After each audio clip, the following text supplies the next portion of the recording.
Hey, you got 5 minutes? It's time for a 5 and 5 unit review for AP U.S. history.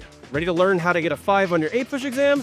Let's rewind to APUSH Unit 1 and talk about the stuff your teacher might have skipped over due to time constraints. 5 minutes starts now. Here's the starting lineup for Unit 1, the MVPs of early American history.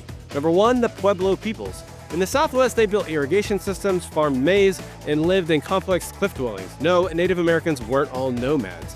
Number 2, the Iroquois Confederacy, a powerful Northeast alliance with sophisticated government structures and agriculture.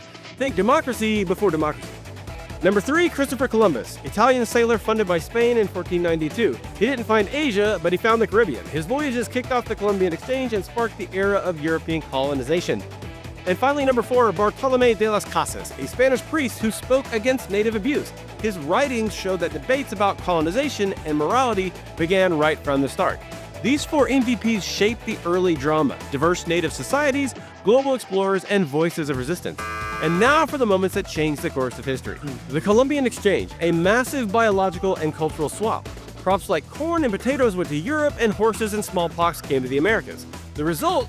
A population boom in Europe and a devastating decline in native communities. Remember, up to this point, migrations were common among Eurasian people and in Africa, but most people rarely traveled more than a few miles from their settled homes. Suddenly, strangers from different hemispheres collided with the potential for cataclysmic misunderstandings. Here's an easy way to remember native peoples during this unit, the 3 Ds. Number 1, diverse.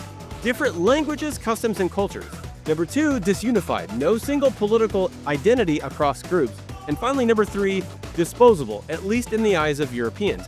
They were seen as inferior people unworthy of the land they possessed. All those strangers in a new land weren't going to do the work themselves. New World meet early capitalism. 2 systems of labor unfolded. Under the encomienda system, the Spanish crown granted land and native labor to colonizers. In theory, you would convert and protect the locals. In reality, there was forced labor, exploitation, and massive population decline. Next, the rise of African slavery. As native populations declined, Europeans increasingly turned to enslaved Africans, especially in the Caribbean and South America. The Atlantic slave trade begins here. Next, let's go inside the exam and break down what the College Board really wants from you in Unit 1. First, be ready to compare different native groups. The Pueblo, Plains, and Iroquois weren't one culture. Their environments shaped everything from housing to their politics. And the exam writers love it when you can explain those differences clearly. Next, expect questions about the impact of European contact. The College Board doesn't just want a list of events, they want analysis. How did contact reshape native societies? How did it transform Europe? Think disease, trade, technology, and shifting power. Another big topic is Spanish colonization strategies, encomienda, conversion, conquest, and especially the debates surrounding them. People like Las Casas and Sepulveda were already arguing over morality and human rights even back in the 1500s. You'll also see questions about labor systems. Early on, they forced native labor under encomienda, but once disease devastated native populations, Europeans increasingly turned to enslaved Africans. The shift towards African slavery is one of the biggest of the entire period. And here's a pro move. Don't just say the Columbian Exchange was good or bad. That's way too simple. Instead, explain what changed, who benefited, who suffered, and why. The why is where the points are. Unit 1 is about first contact, not discovery. Native Americans built complex societies long before Europeans arrived. After 1492, worlds collided.